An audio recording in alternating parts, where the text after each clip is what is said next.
Tips with Tony. Tips with Tony. All about nutrition from your favorite dietitian. Everything you need to digest in your mind. Tips with Tony. Tips with Tony. Making you healthier one bite at a time. With Tony. Woo. Hello.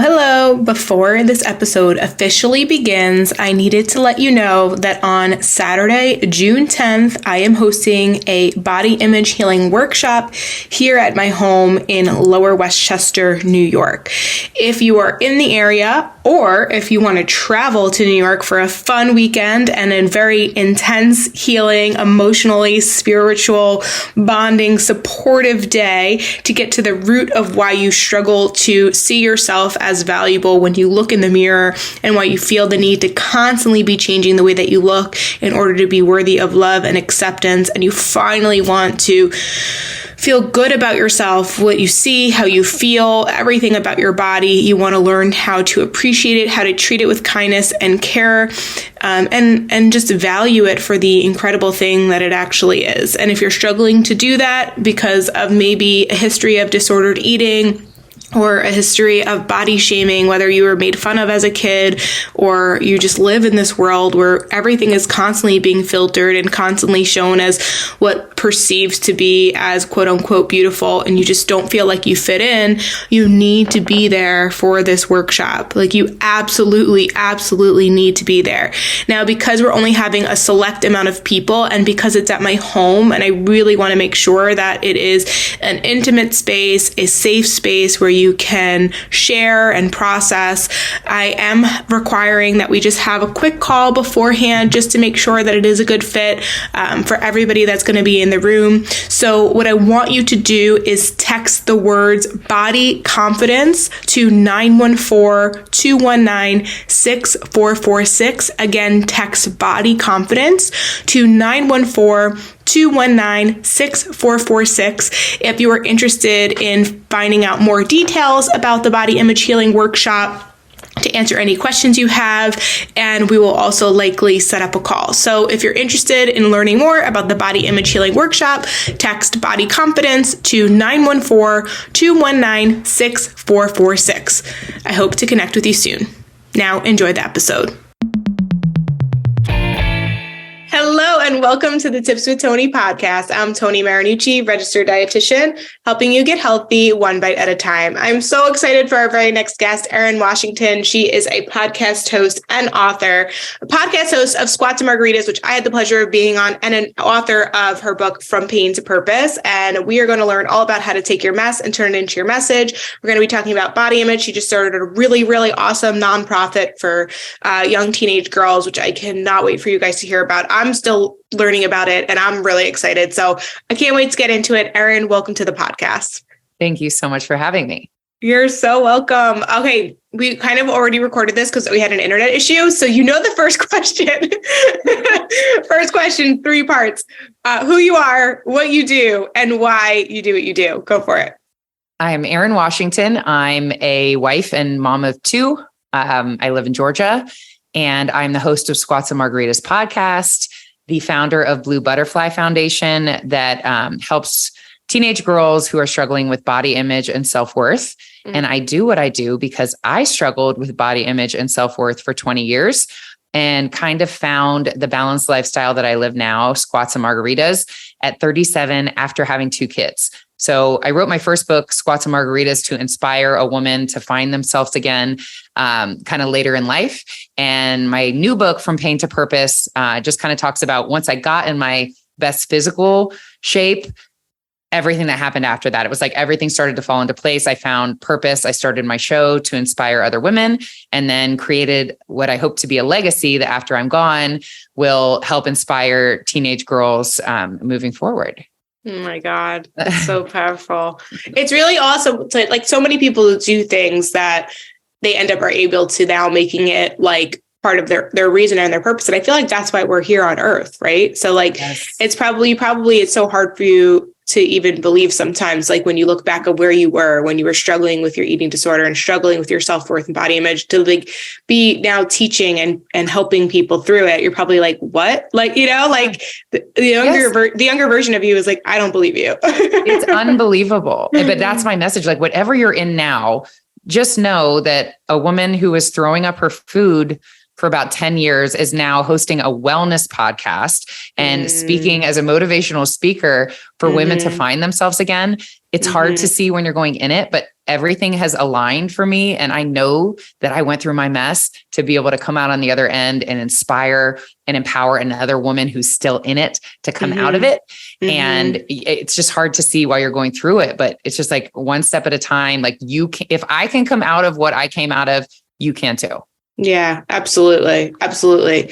Okay. So let's go there. How did you, or how do you help people really get through those struggles and help them to understand that they are the thing that actually are driving their success? Like, is it always a direct of like, if I'm working on my health, I should help other people work on their health? Or is it usually like they're feeling good in their body, they're feeling good in their skin now, and now they are able to be more open to other ideas and other opportunities? I think it's the latter. I think when I finally got my body in check, that was the thing that was just kind of looming over me. Literally for 20 years, Tony, from 16 to 36, I struggled and I restricted. My life was deprivation because I feel like that's what women are taught. And then there was so much frustration because I felt like I was doing it the right way. I was like, I was barely eating. I was working out sometimes 2 times a day, definitely 7 days a week. And I actually weighed 20 pounds more when I was living that way, when all I wanted was to reach this physical ideal that I never found. Now that I am just listening to my body, like I said, I calm the F down and I enjoy my life. I happen to find a 20-pound weight loss that I've been able to maintain for 7 years. So my message is, if you are frustrated that you're working out and not seeing results, you're doing everything right, I have found a different method. And as soon as you can get that weight off of you, like pun intended, but also off of your mind. Like when I was struggling with my weight and just frustrated with my body, I was a horrible mom. I was a really shitty wife. I'd be short with my husband, and because everything bothered me, and it wasn't what he was saying, it was my weight.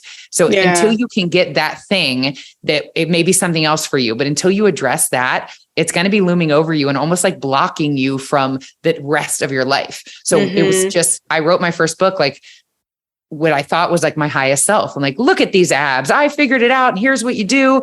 And then I put it out, and so much has happened after that, that just made me realize it's not just about a physical ideal. Whatever you're struggling with, once you get that in check, so many opportunities opened up to me. So my second book, it's in there. Like I can help a woman who's struggling because it's not the way that we've been taught, is the way that I found my best physical body. But I kind of went on a spiritual transformation after that and kind of opened myself up to like just paying attention to signs and trusting my intuition. And so many things have come out of that, like my podcast, my nonprofit. And so, yeah, I would say deal with the thing that you're struggling with the most. And I found purpose in helping others out of it. So if you're feeling like, even if you're not like, I'm healed, I made my physical ideal, even if you're still struggling with it, pour yourself into other people and help them or teach them something. And you kind of find purpose in supporting others through something that you have made it out of, even if you're not technically out yet. Yeah, totally. Well, I reflect back to like when Tips with Tony was a blog before it was a business. And a lot of the blogging I did was to help myself. And then that transitioned into coaching and, becoming a registered dietitian and teaching others. And like, the more I was teaching and coaching, the more it was like a mirror of the stuff I was going through. And it was like this constant reminder of like, you can do this, or this this is maybe not the smartest way of doing things. Like maybe you should shift it, so through teaching, like you are going to learn the most, I think, when you're on that teaching side of things and the helping side. I think like I was carrying the shame of what I was doing for so long. Like I can't think of something grosser than like bulimia, and you don't want anyone to know what you're doing, obviously. So it's very isolating. I hadn't done those behaviors, I'd say in at least like 10 years when I wrote the book. And I was just kind of like, oh, Like, thank God nobody found out about that. So even though I wasn't physically hurting my body anymore, I was still carrying the shame of it. And I feel like opportunities and everything opened up to me when I finally just said it out loud, released the shame, and kind of released its grip on me. So I always say, like, if there is something that you're still carrying, like for me, that it wasn't happening anymore, but I never acknowledged it. I'll give you a hint. It's whatever you're thinking of right now. Address it, write it down, acknowledge it to the universe. I instantly felt lighter. And then it's like, that is not holding you down anymore. And you are open to so much more. It's like the second half of your life begins when you release the shame of whatever you're holding shame about. And you may not realize it because, again, it may not be happening anymore. It may be something that happened to you years ago. If you've never acknowledged it, you're still carrying it. And when you release the shame of it by just write it down, you don't have to write a book, but try that and then just watch the rest of your life kind of unfold, and you can get purpose out of it. It didn't happen to you in vain.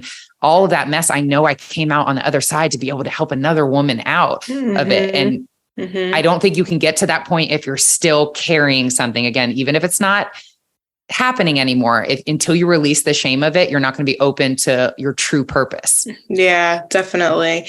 And I think we go through so much and we think the shame is like out of, we don't want to look like a failure, or we don't want to be looked down on, but there's strength in vulnerability.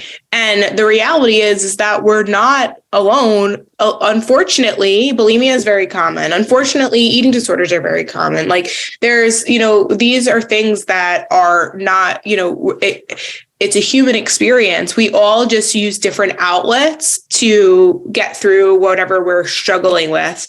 And I think the more we speak about these things, the more people realize that they're not alone. And in the end, they can also heal from it and grow from it once they can just like let go of that.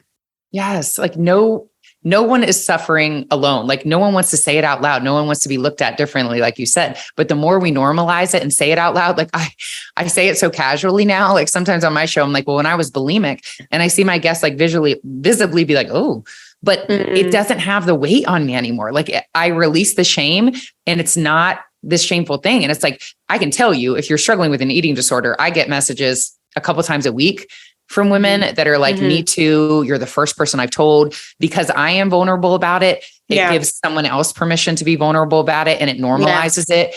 And when I was in the height of my mess, like I would say like 16 to 24, there was nothing like my foundation, what I actually came up with, because maybe during that time, you don't really want to tell your mom about something like that. You're not going to talk to your friends because, like you said, you have a reputation to uphold. You don't want anybody to look at you differently. But if there was a trusted woman who had been through that exact thing, it's like you'll talk to her because she's like, oh no, I totally get it. Me too.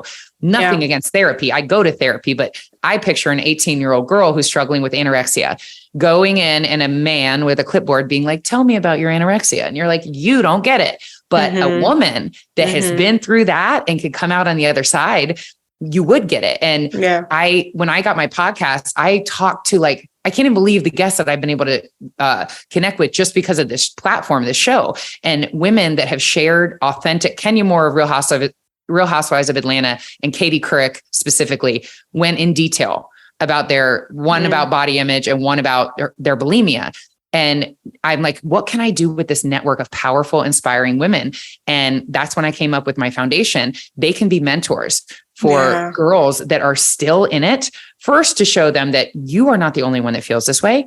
The girl that's bullying you is even more insecure than you are. And that's why she's acting out. And like, nobody tells teen girls that everyone is struggling the same way, and everybody just doesn't say it out loud, that this too shall pass. And it's just a really hard time in your life where you're comparing. And I'm going to have retreats where women will come back and share their stories. Like I will share coming out of bulimia, not having any self-worth, and just have these women share the stories with these teen girls. So kind of like their guard comes down and they feel seen and not isolated. And when a girl comes to my foundation, I can pair her with someone who has been through exactly that. And it's not just body image, anything that would make a teenager feel isolated, like child of divorce, sexual identity, anything that you're kind of like, is this normal? Like I will have a woman who's been through that and come out on the other side and can like kind of help you out, a trusted person. And that's exactly why I did it, because I wouldn't have talked to my mom about it. I would have been so defensive. And you think no one gets it at that age, but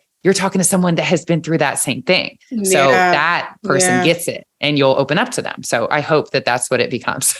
I'm like so excited about this. This is this nonprofit is, and when did you start it? It's new, right? In September. And it's a really crazy story. I don't want to go too far into it, but it's called Blue Butterfly Foundation. And I feel like people are like, what the hell is that? I just opened myself up to like spirituality. Do you know Gabby Bernstein? Yeah. So I found myself speaking with her in Nashville and I was like, I better get my spiritual game up. So I read all her books.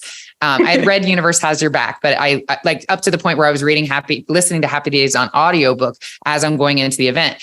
And it kind of just opened me up to things like I started looking for signs. And at the end of that talk, a woman came up to me and she gave me this book and she was like, I brought one copy. It's actually not published yet, but I feel like I'm supposed to give it to you. And I was like, okay, thank you. Like, what the hell?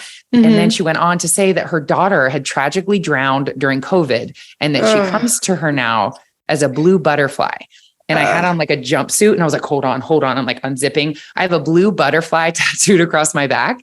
And she visibly was shaken and I was shaken. I was like, that's so weird. Tony, 2 weeks later, I'm sitting on my front porch and a blue butterfly lands right next to me. And I was like, that's weird. Like I've never seen a blue butterfly in real life. Like how crazy, like with the book. And then it got creepy every single day. And I put it on Instagram because I was like, no one is going to believe it. I was time stamping it. I'm like, it's back.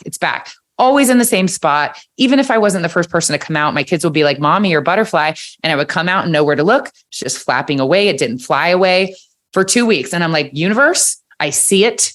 But what the hell? Like, what do I do with it? So I was on a call with my business coach and she was like, that nonprofit that you wanted to get up and running for the teen girls, what do we call it?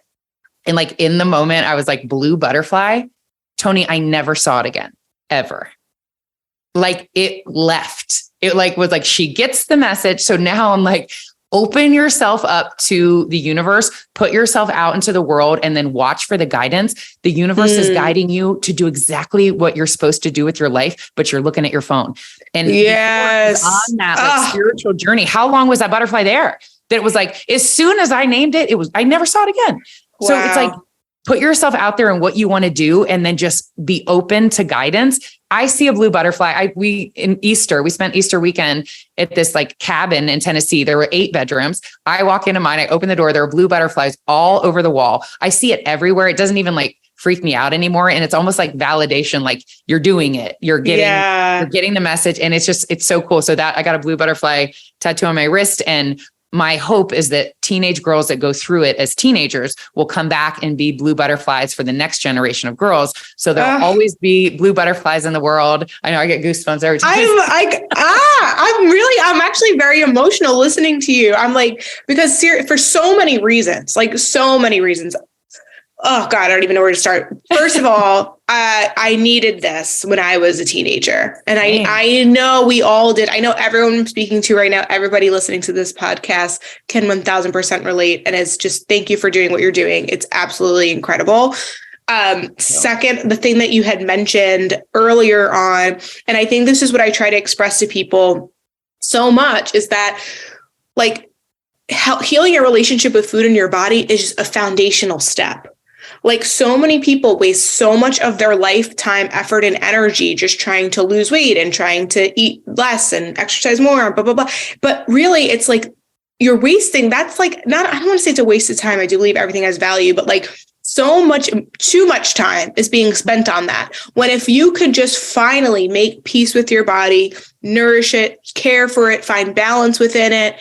Now, like you mentioned before, that's when you open up. And that's when the spiritual journey, which is what we're here for. The body is just a shell, but who we are in our soul is literally why we're put on this earth, right? So it's like, that's exactly what you're sharing. That's exactly what you're saying. And it's such a beautiful transition to know that you had a book, the Squats and Margaritas book. Now you're doing like turning your pain into purpose. Like it's such a beautiful transition because it really is, I believe, like why we're put on this earth. And like a butterfly, you might say. Yeah. Like it's amazing. I was like writing as my highest self. And I'm like, here, I help the women. But then it was like exactly what you said. Until you get that off of you, then you are opened up to so much more. And like you also said, like nothing is wasted.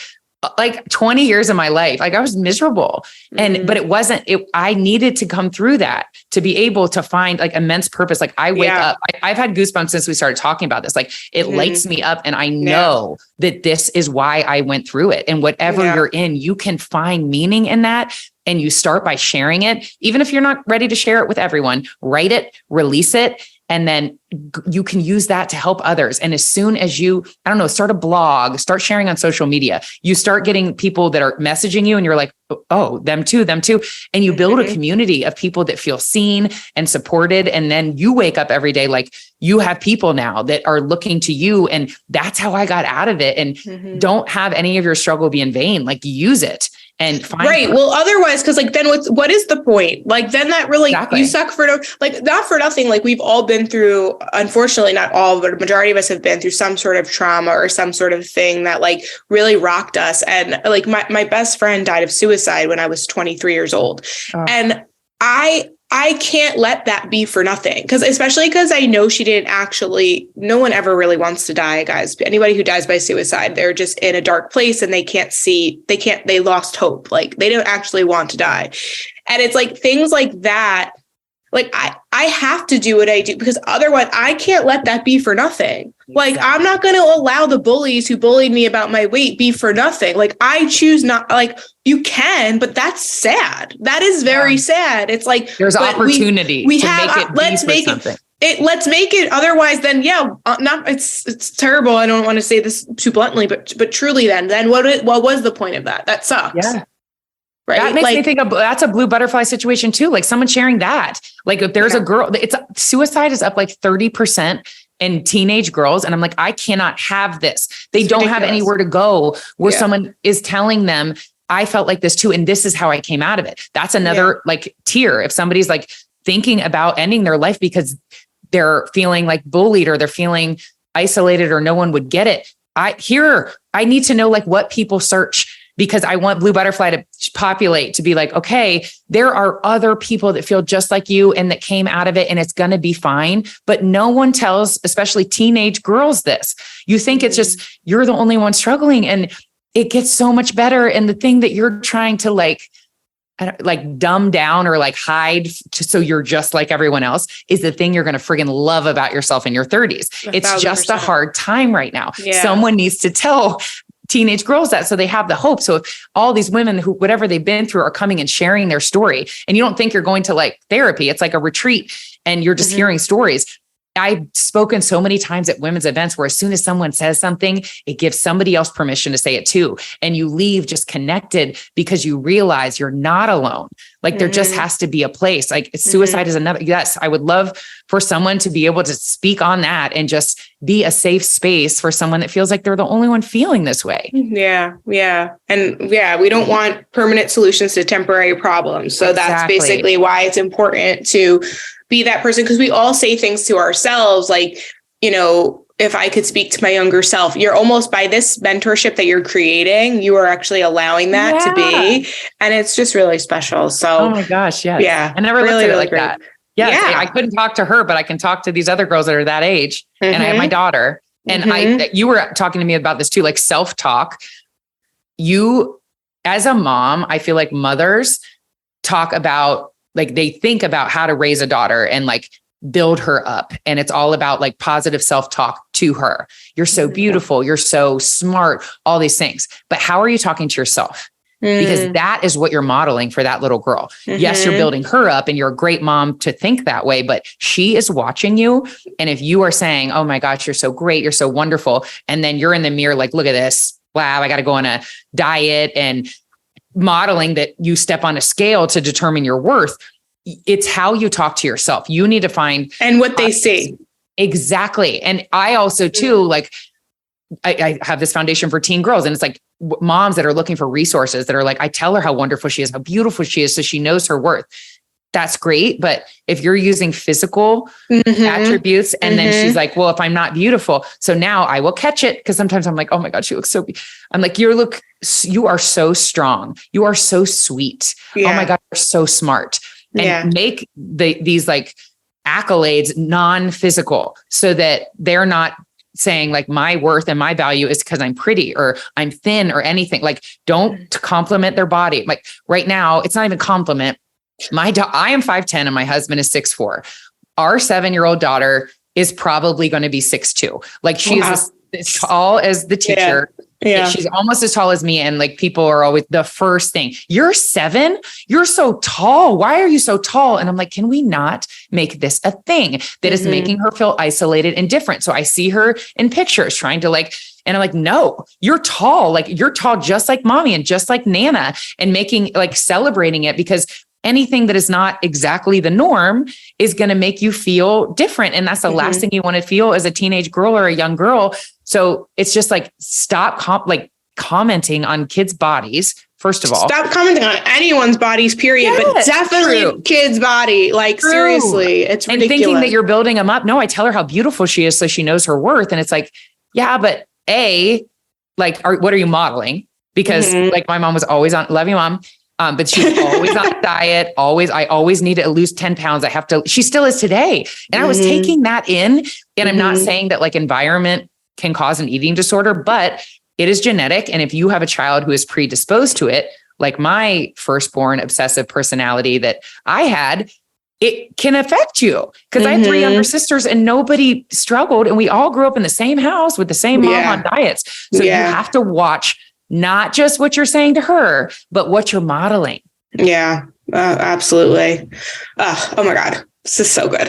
Okay. So one thing, I love it. So one thing that I don't know if I said it on this podcast or the one before when we were recording and it didn't work. So I'm just going to say it again. Okay. One of the things I love about your social media presence. So make sure you guys are following her. I am Erin Washington. You're just so authentic and real and honest, and you just say it how it is. And and I think that's why people probably do open up to you more, and all that. But okay. So I feel like that you had to learn how to do, right? It's brave. People say it's brave, it's courage, whatever. It does. It's not easy to just like lay it all out there and just say like, this is me, like whatever. But, so with that said, you probably have learned some lessons, and you probably are teaching people. I haven't read your book yet, but I look forward to doing so. So I'm sure you share some tips. So what are the top 5 tips that you give to helping people live their more authentic life and staying true to who they are, even in the midst of challenges? Just like stay the course. I could not be authentic 5-10 years ago.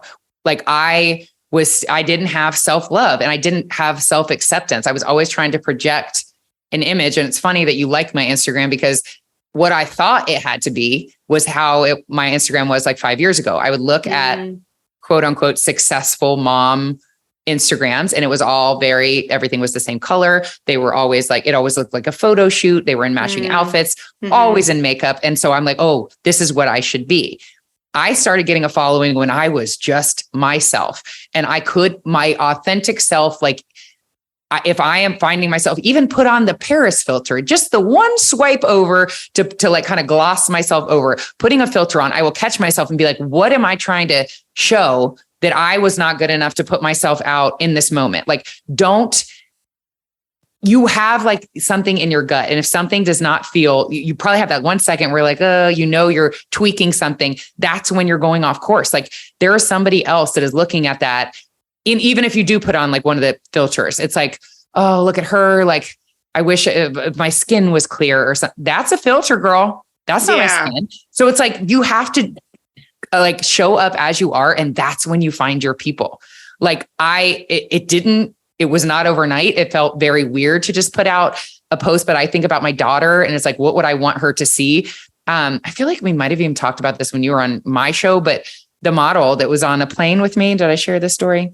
I don't know. Well, she was like it's been a while. Redo it. I think maybe I did, but it's okay because my listeners maybe didn't hear it. That was a while ago. So it was a while ago that like Instagram just came out. I didn't know Facetune or any of these apps, but I'm sitting on a plane and a sort of Insta famous reality star is sitting in front of me. There's nobody in her row, so she doesn't think anybody's watching her, but I could see through the crack in the seat. And the entire flight, she was editing a picture of herself in a bikini. And when I tell you, Tony, this was a thin model body. Like, I think she was a model. super thin girl. She was blowing it up, and at which it's probably Facetune now, but I didn't know what it was at the time. Blow up her leg, blow up her arm, and just shave like an inch off the leg, an inch off the arm. And I'm through the seat, like, she is going to post this. And I'm like, what am I even watching? She does. She posted it, 116,000 likes. There are two problems here. One, obviously, is the 15-year-old girl who is scrolling Instagram and thinking, if I could just starve myself a little bit more or work a little bit harder, I could have this body. That is not her body. You are comparing yourself to a image that the model in the photo has not even achieved. It's edited, and you are feeling bad about yourself all day because you don't look like that. Neither does she. So it's obviously wrong that she's putting out this edited image. The second part, Tony, this rail thin model was not confident enough in putting out a picture of her actual body without like shaving it down on her legs and arms. And it's like, how sad is that? Like, she didn't have the confidence. And on the other side, there are girls that are going to be starving themselves and working out 2 times a day because they think this is achievable. And it is not. It's edited. So it's almost like a responsibility to show up as you are and think about like your younger self that struggled. Like, it's not, there is going to be somebody else that is going to compare themselves to you or your child. And if you're putting out something that is not actually you, and you have these women trying to copy that or mimic that, it's like not fair. Like you have to show up as yourself. And when you do, that's when you find your people. And like, that's when I started growing my following, when I was just like, no filter, no, like, I'm usually like in a sweatshirt and a ponytail, but that's what people connect with. And that's when you find your community. So anything that you think you have to do that is not authentic to exactly who you are, and you'll get that feeling in your gut. And if it just feels a little bit weird, don't post that. Like, show up as yourself. And that's when people connect with you. And especially if you have a brand, if you're looking, not everyone's going to love you, but you will find your people when you show up exactly as you are. So it took me to 41 to find that, and I couldn't have done it like 5 years ago. But if you're doing things in a way that you think you should to grow or to be seen, you almost just have to make a pact with yourself or your younger self. Like, if you were putting something out there that little girl is going to try to mimic or be like, and you know that that's not you, it's like, you have a responsibility to be your authentic self. Like, that's all you can be and should be. It's so much easier. Like, way easier. It seems like you would think it's harder because of like fear or the world we live in, but it's almost like liars. Like, I feel like it takes so much more effort and energy to lie than it is to just like tell the truth. Like, then you got to keep up with the lie. What did I say? Oh my gosh. Did I not say that? That's like, it's exhausting. It's easier to just be yourself. Like, you were putting something out there that's like face-tuned and makeup and all this glam and get like, oh my God, you're so beautiful. What you like is not me. Yeah. So it's like, at some point, like, if somebody meets you and be like, you don't even look like that, all the likes that you're getting is for something that's not authentically you. Now, if you just put yourself out, not everyone's going to like you, but they like you for you. And if people are liking you for this contrived Instagram persona that's always like heavily filtered and not you, how does that even make you feel validated? They're liking something that's not you, and you're putting out this other thing. So, but it's when you're just yourself, you're going to find your people who like you for you. And unless you're a huge celebrity who no one's ever going to run into, like, and you're putting out these heavily filtered and edited pictures, people are going to see what you look like, and they're liking you for something that's not you. So it's just like, be yourself, and your people will find you. Yeah. So one thing I feel like I want to just ask, because even though we're talking more about like body image, like going off of like filtered things, because I'm going to be really honest and vulnerable. And I feel like I've mentioned this on the pod. Maybe I haven't, I don't know, but I'm going to share it. So I've healed my body image. I've done all the work, right? But now I'm 32, I'll be 33. I would say maybe about a year or so ago, I started to notice like my skin's not as tight anymore. I started considering Botox. I started I'm already people are getting their eyelashes done. Should I get my eyelashes done? I'm starting to notice I don't really like what I see unless I'm wearing makeup on my face or I have that filter. And I'm starting to recognize that the way I used to mistreat my body and view my body and self-criticize my body, I'm now doing with my face. And I think it's because of just, I don't know if it's a different like age or game or whatever. And I have to remind myself that a lot of that stuff isn't even real. A lot of people have, I don't do extensions and hair dyeing, and, you know, it's okay if you guys do that, but there's certain people that, like what you're watching on the media, like these 45-year-old women that look like they're 30 years old. It's because they're doing the eyelashes, the teeth whitening, like, you know what I mean? So I don't know if this is something you've experienced in addition to your body image, but I do feel like since we're talking about kind of appearance as being kind of like that label of like, oh, you look beautiful and that's good, check done, like you're worthy. Yes. Yeah, exactly. Chicks.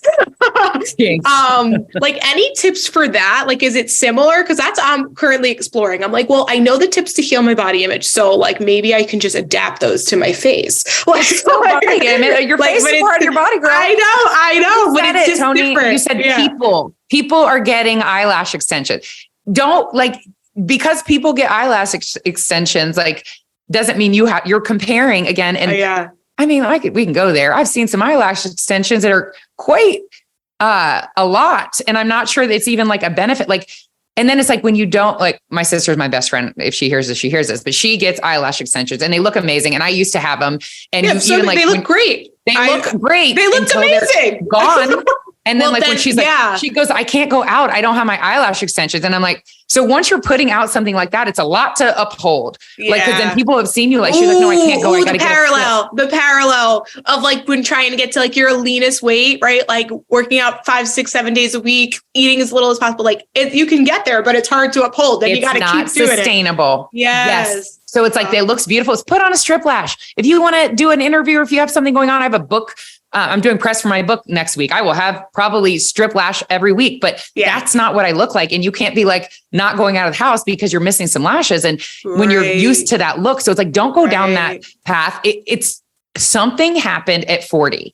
And I hear people saying it all the time, like something shifted and I love myself. And people are like, your 40s are when you're going to like step into exactly who you are. In my 30s, I would not put out the like lip sync baby voice reels that I do now, because I was just very worried about what people would say. You kind of just step into yourself at 40. I'm not the only person who've thought that. And you accept yourself as you are. And if people say mean things, like it's not even, you're just like not for them. And in my 30s, when people would say mean things, it didn't matter if you got 90 positive comments. If somebody said something negative, and it's probably like someone in their mom's basement, like hiding behind and they have like no profile picture and they're just there to like mess with you. But I would think about it. And it would like, people always came for me because I'm muscular. Like, is that a man? Like, I would never want to have this body. Like, and it used to really, I'd be like, what? I'm a woman. Like, why would you say that? But like, you're triggering something in them that they feel insecure about. And maybe it was a woman that is really trying to build muscle and she can't. So she's going to come for you. Like whatever somebody is saying about you. I mean, it does matter what you think of yourself, but like, I don't know, something happened at 40 where I'm like, I don't wear, I went to a Easter weekend with my sister. And she's married to a big celebrity and there were like other celebrities there. And the past times that I've hung out with this group, it was like, I had to come in. It's probably very triggering, right? It's probably like, I'm like, I have to like, Tony, I did not even pack makeup. And it was such an I was like, I don't even want, like, I was myself the whole weekend. I had the best time. And I didn't even bring makeup because it's like, that's not what I look like. And even sometimes I feel like a fraud. Like I speak now to women's groups, like women's empowerment. And I'm like, they follow me on Instagram and I always look like this, like with nothing. And I'm like, when I get ready for these big events, I'm like putting on this full face and getting my hair and makeup. And I'm like, it's almost like, that's not what I look like. Like there's a line of like wanting to feel your best. And you do when you get your makeup done and the lashes and the Botox. But like, I kind of want to go out like this. Like Glennon Doyle did the Ellen show, no makeup. Like she walked out and was like, this is what I look like. And I'm like, what an empowering thing. Just that little cool. Having the weekend of like how I usually would be around that group and not even packing makeup. Cause I've gotten to the point where this is my body. This is what I look like. And if you do show up like that, like you said, it's a lot to uphold. Every time you're around those people, you're going to have to get your glam on and it's exhausting and it's not sustainable. It's like diets. Like you can do a diet, like, and you'll lose weight for like a week or so, but unless you're ready to sustain that and live that way for the rest of your life, it stops working. It has to be a lifestyle that you can maintain and a look that you can maintain. And you can put this contrived thing out there, but unless you are willing to commit to that for the rest of your life, people are going to see how you look. So why not just like embrace how you look? And the more people normalize no filter, I started doing no filter on my pictures, like writing hashtag no filter. If everyone stopped using filters, then nobody would feel the need to use a filter or get it would look normal. It would normalize normal. Yeah, yes, exactly. Normalize no filter, even the Paris, which is it's the first one. And it just gives you a little bit. And I would I'm not going to lie. I use that one all the time. I always did. This is very recent, Tony. I've started because I did too. It's like, it's just the last touch. It's not Facetune, but it's just like a little, but what if somebody's like, her skin is so beautiful? That's the Paris filter. That's not my skin. So it's like normalize normal faces. So teenage girls and other women are like, oh, I got to get back in the gym and I got to get Botox. If everybody would just put out their normal self and normalize that, then nobody would feel the pressure to, like you said, people are getting lashes. So you think that's how you should look. But if everybody looked how they normally looked, then nobody would feel the pressure and everybody could just like breathe and just be yourself. And the people that want to follow you will follow you for you and validate you for you, not validate this made up person that you have filtered and tweaked in that model's case, shaved off part of your arm. And it's like, oh my God, look at all the likes. That's not your body. Like that should make you feel good. I totally get it. Thank you for that pep talk. Sure. I really needed that. Hashtag no filter. Hashtag no filter. It's like, and it's scary. It's like scary. It's silly, but not why when you start doing it, it's like, now I would feel like if I did something after I did press or something, people are like, oh my God. I'm like, oh, I had makeup. Like that is not how I look. And I don't want to normalize that I wake up in lashes and stuff. So it is so empowering. I'm telling you, don't bring makeup on a trip. And you're like, like people are getting ready. I do notice that like there's when I am on vacation or just even a couple, like usually in vacation, because I feel like with a tan, I don't know. It's like I can get away with things. Take care. Like, you feel good with a tan, but like, you don't need all the, you don't, really. I just use a little mascara. Clearly, something with lashes. I have. You can but don't change how you look. No. And you feel like you have to. But the point is that like in the summer, I do tend to wear a lot less makeup, and I notice that like by day 3 or 4, I actually really like what I see. Like the first day, I'm like, oh, God, that's a little rough. But like otherwise, now I'm like, I normalize it, and I'm like, oh wow, you're pretty. Like, and I have freckles. Tony, oh my God, my freckles are like ridiculous in the summer. My freckles are beautiful. Oh my God, embrace it. Like other people see it. It's just how you talk to yourself. And we've been conditioned for so many years. I'm telling you. And I don't want you to have to wait. What do you say? 32. I don't want you to have to wait 7 years, but know that in your 40s, like it's something happens, like something shifts and you love who you are. And God, if I could have given some of this confidence to my like 20-year-old self. Yeah. Well, I'm going to not wait till I'm 40. I'm going to practice it now because I don't want everything you've gone through. I'm going to make it. There's a reason behind it. Right. And it's like, that's why we look up to you. That's why people look up to you. That's why I look up to you. Like, I'm really, really grateful that you're here today on this podcast. I think this is a really great episode and I know people are going to love it. I'm sad because like we have to wrap, but where can people find you, connect with you? I know you have the nonprofit going on. Is there anything else going on that we need to know about? I know your book. Oh my God, your book. Definitely talk about your book. My new book. Yeah. May 2nd, From Pain to Purpose, Finding Meaning in the Mess is available on Amazon. My Instagram is where I'm the most active. Like you said, I am Erin Washington. And if you would love to be, Tony is going to be a mentor because I want you to be for Blue Butterflies. But if you're a mom that's kind of worried about your daughter, or you're a woman who has been through something and wants to pay it forward, you can go to thebluebutterflies.org or Instagram. It's at the Blue Butterflies. My podcast is like my favorite thing ever, Squats and Margaritas. It's just authentic, vulnerable conversations like this that other women can listen to not feel isolated or alone and to feel seen. My website is squatsandmargaritas.com, where I have a blog and merch. And I think that is all the things. Amazing. Well, guys, make sure you go and follow Erin on social and all the platforms and check all that stuff out. Erin, is there anything else you want to add just to wrap up today?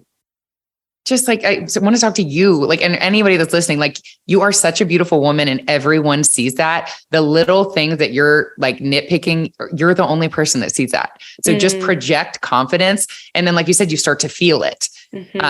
Just don't be exactly who you are. And when you get that little feeling in your stomach where like, this doesn't seem truly authentic.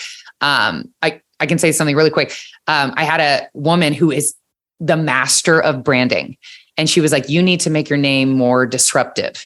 And she has a very disruptive name, not my name of my foundation. She has a very disruptive name. And she's like, it makes people click on it. And then they're like, oh my gosh. And then they see what it is. It didn't feel right in my stomach. To change it and make it what she was suggesting. And I could do it and it would probably get people to click on it and find blue butterflies. But every time I went to do it, I was like, it doesn't, you trust your intuition. Like, and that was what you shared before, that whole, it is supposed to be called blue butterfly. Like that is literally crazy. That was, well, I will tell you, it's going to be blue butterfly, but she said that I should make it something that like to go to blue butterfly, the website, a catchier name that was kind of, it didn't feel right to me. And it probably would get more clicks, but like, it's so annoying. Marketing is so annoying. Trust your intuition. True. Like that's why, but that's so many people fall for like the BS stuff because of the names. And it's like, I'm in that same position. Like I try so hard. I'm like, maybe I should name it something different. Maybe I should, market it as whatever, just to get more people in. But then it doesn't feel good. Like you said, if it feels good, like maybe you're like, oh, that's so good. Yeah. If it hits you like that, then that's one thing. But what she was suggesting, like she wanted me to name it you're way too skinny.com. Ooh. Right. But she said, that's the reaction. Ooh. And people were like, what is this? And when they click on it, it's the blue butterflies. And I was like, it's not, I can't. The people will click on you're way too skinny to see what that is, which she's right. But in my heart, I'm like, I can't name the foundation that, but name. I know.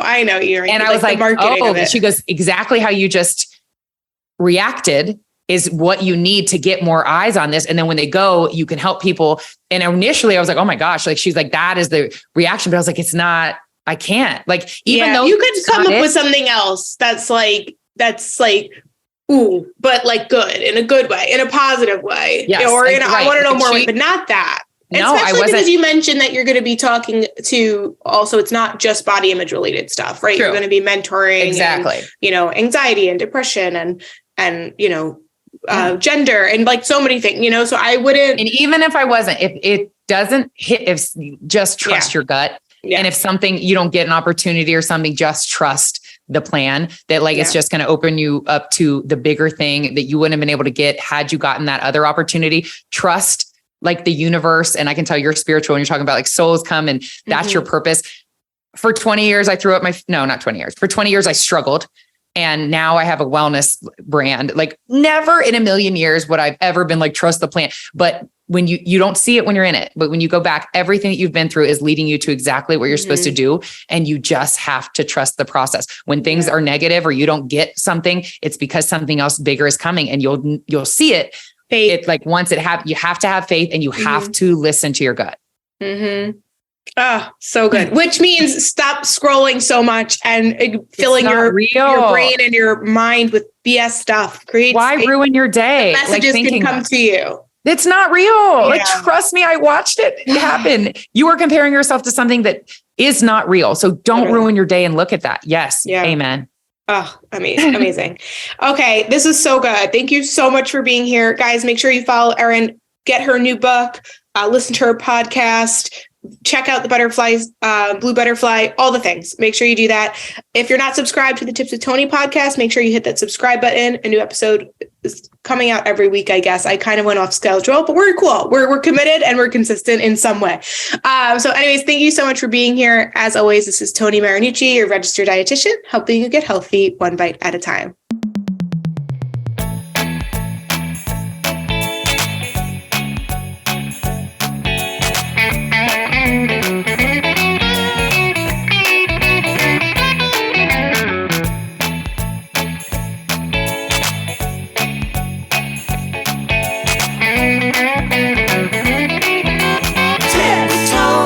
Tip with Tony.